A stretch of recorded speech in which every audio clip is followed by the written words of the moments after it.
Hey guys, so I just got back from seeing the film Chef. I know a lot of people are probably expecting me to be doing a review for the new Transformers movie, but the reason why, if you haven't watched my reviews over the last couple weeks, I have explained this a little bit, but if you haven't seen my reviews, I'll explain. I'm not a huge fan of the Michael Bay Transformer movies at all. I've seen all three of them, and I pretty much hate all three of them. And they're trash. They're trash films. I don't know how they keep making all this fucking money. It's ridiculous. Critics hate it. Fans of the original cartoon hate it, but it still continues to make money. And I will not go out and support a movies like this anymore. I don't know why I kept watching these fucking movies, even though I hated them. And I won't. I decided I would not go see it. Support this one. Not put my hard-earned money into give Michael Bay another cent of my money. I mean, I did see movie Pain and Gain, which was actually really good, but I will not see help him or support Michael Bay's Transformers movies anymore. I'm hoping that enough people start doing that to the point that this one isn't as successful and there won't be any more, but I know that's not going to happen. I know this movie's going to make shitloads of money. It's probably going to be the highest grossing film of the year, and that pisses me off beyond belief, but whatever. Um, but yeah, this movie will make a shitloads of money. While The Fault in Our Stars and stuff like that is like a probably gonna sit at number 10 at the box office. That makes no fucking sense. Fault in Our Stars but I guarantee it's fucking way better than any of that Transformers shit. That's saying something. I'm a guy, and that's saying something when I'm saying Fault in Our Stars is better than any of the Transformers movies. Think about that for a second. But enough on that rant. Enough on a rant about Transformers. I instead decided to go give my hard-earned money and support the movie Chef, which I've been hearing good things about over the last 2 months or so, or the last couple months it's been out.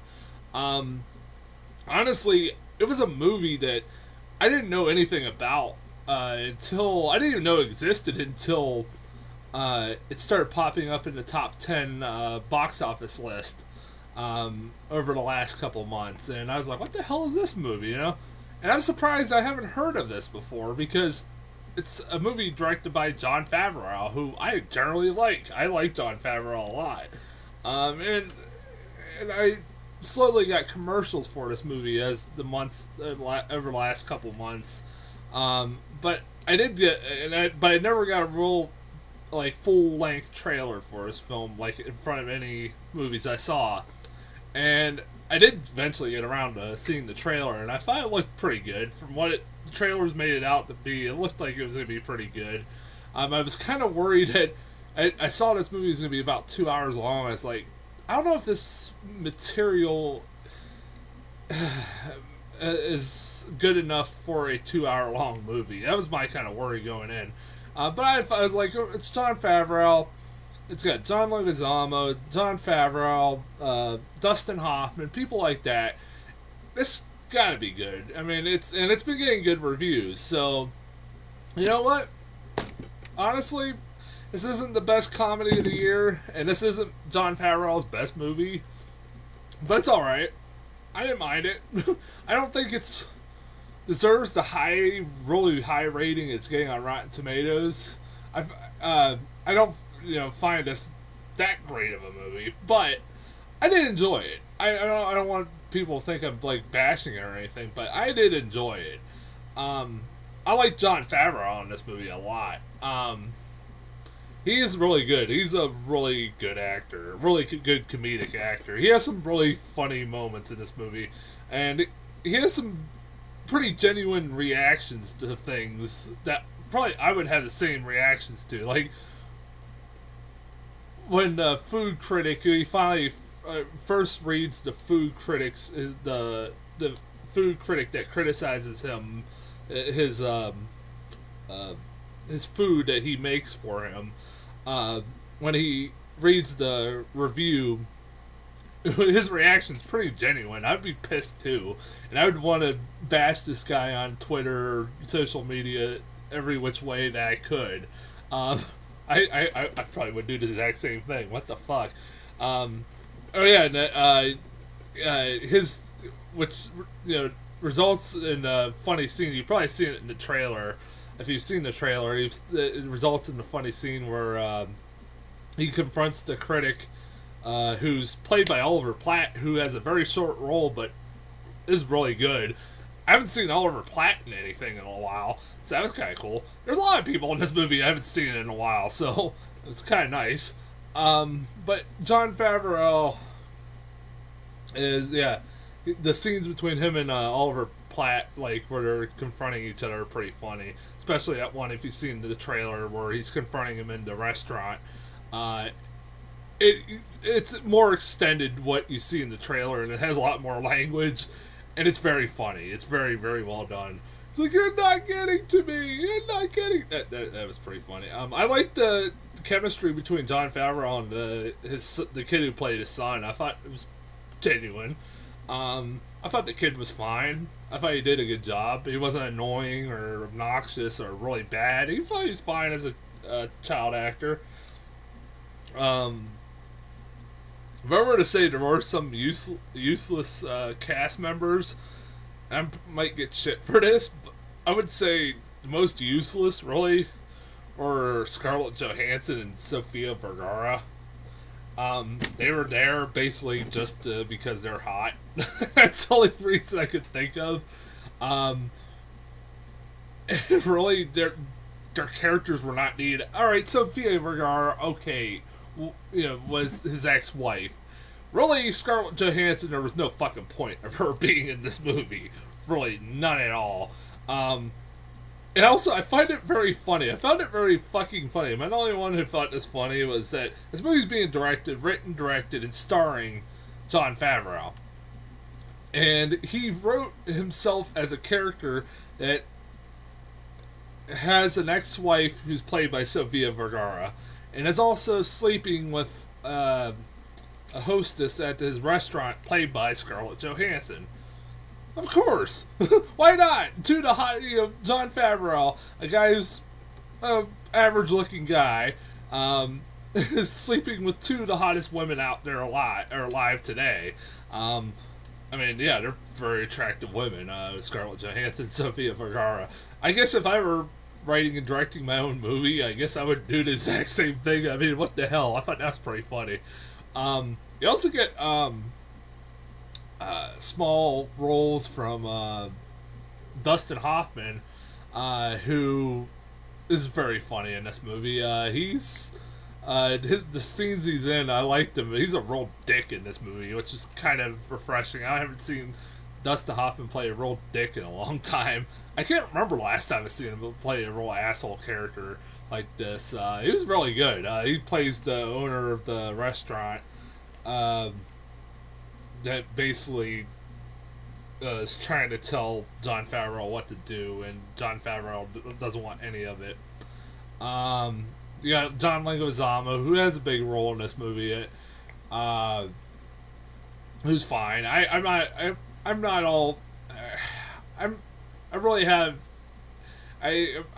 of iffy when it comes to John Leguizamo. He could be. It's a kind of a hit and miss here and there. Usually with comedies, but he's good in this. I thought he had some entertaining moments in this movie. I do want to talk about the one. I'm assuming this was supposed to be a cameo that was supposed to be a well-kept secret, but because the trailers spoil it, I knew it was coming. Thanks, trailers. Fucking assholes. This is like up there with Christopher Lloyd in A Million Ways to Die in the West, where Robert Downey Jr. pops up out of fucking nowhere. It has a very short role. Playing Robert Downey Jr., basically. He's just playing he's playing Robert fucking Downey Jr., and he's great in it. I wanted more of his character.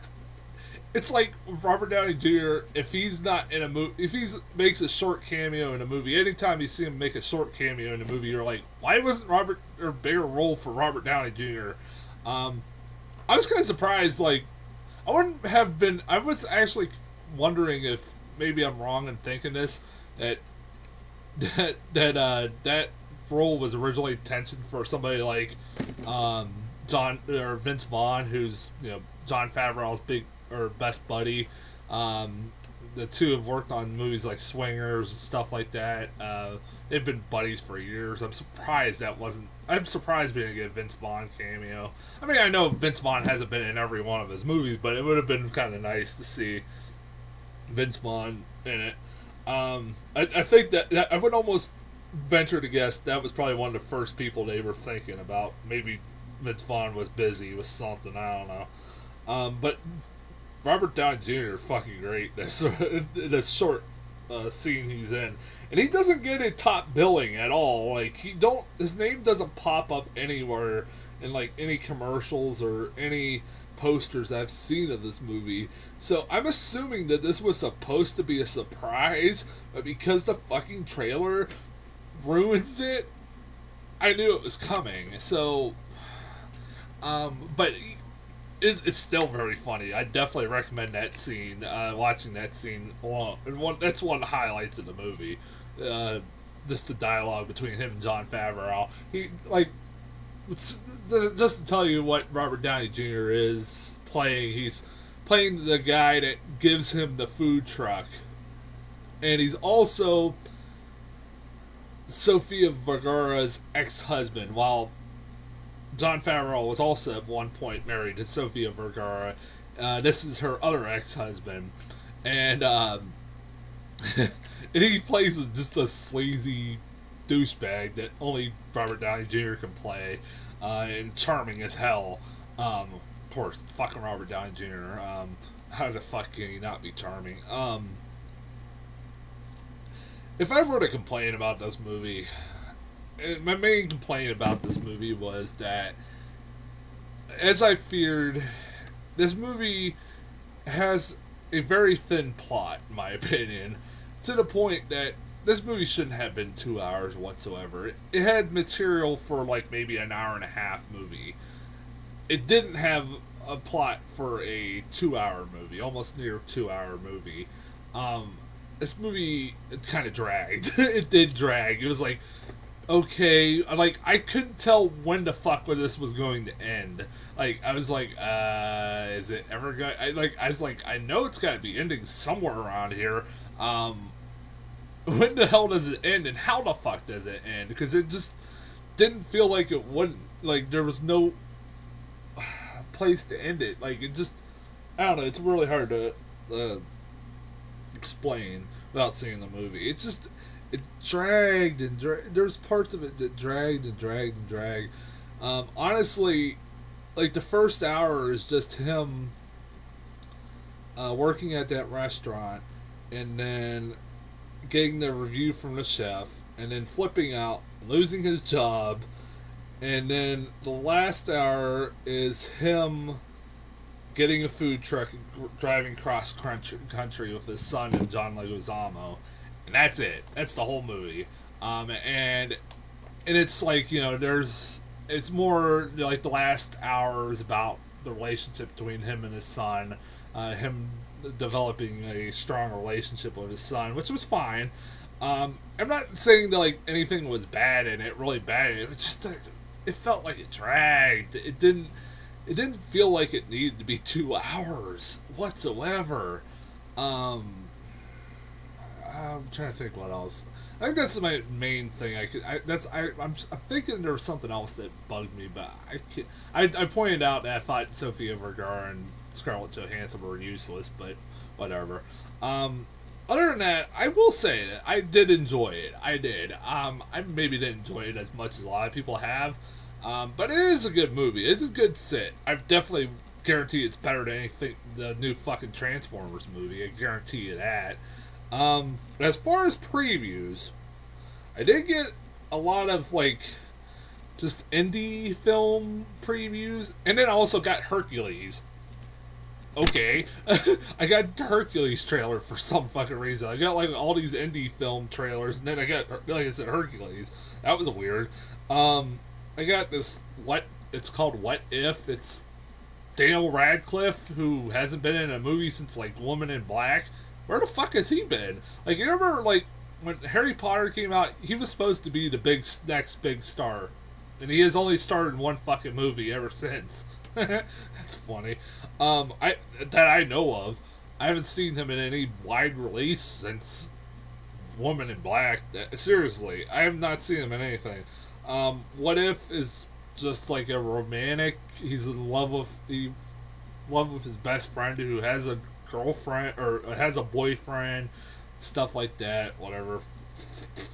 I don't know. It didn't look too bad, but whatever. Calvary. What the fuck was that one?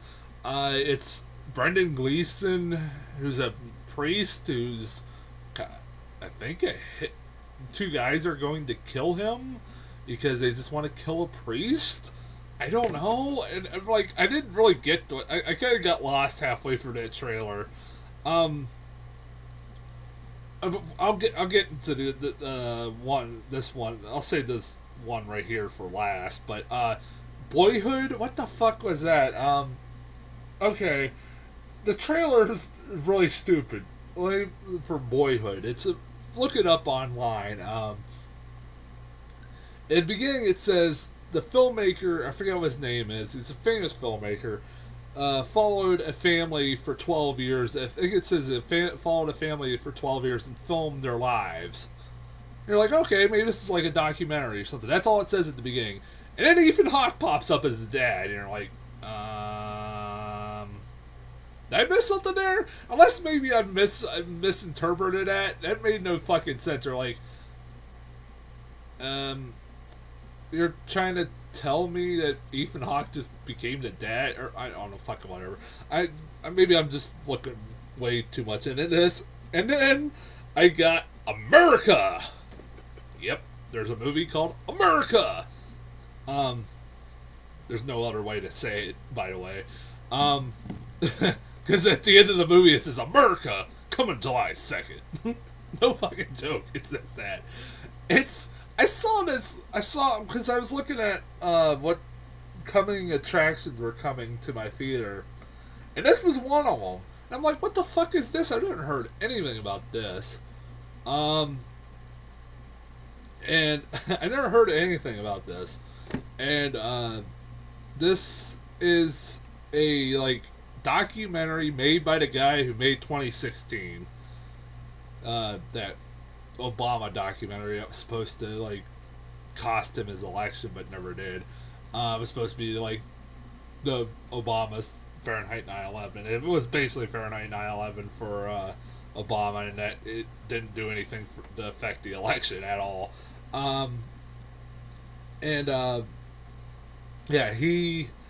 It's about like what would have happened if George Washington was killed and there was never America. It literally says, what would this world be without America? I mean, I'm patriotic to a point, but Jesus Christ, this is like patriotic propaganda bullshit if I've ever heard it. My God, this sounds like something fucking Glenn Beck or Rush Limbaugh made. I'm surprised it isn't made by Rush Limbaugh or Glenn Beck. Fuck's sake. I mean, again, I'm all for America, home of the free, land of the brave, whatever, yeah. And I'm proud to be a part of this country, but Jesus Christ, is that like fucking really? That looks stupid. That looked really stupid. I'm sure it's gonna be dumb. And it's coming out next week. It is. It's coming out next week, and this is the first I didn't hear about this until 2 days ago. Like, watch this movie will get like good reviews, and I'm going to be doing a review for this. Whatever. Anyways, I'm gonna get off here. Go see Chef. It's a fun movie. I'll be back next week for 4th of July episode of. I'm not sure what I'm gonna be reviewing. Depends on. I might be seeing Deliver Us from Evil. That looks like something I might check out. Because that does look like it could be pretty good. does intrigue me a little bit. Or Tammy, or whatever the fuck. Even though I'm not really looking forward to Tammy. But one of those I might be doing a review for. Or maybe America. Why? That'd be pretty funny if I did a review for America on the 4th of July. I guess maybe I should do that for the hell of it. But anyways, I'll be back next week with something.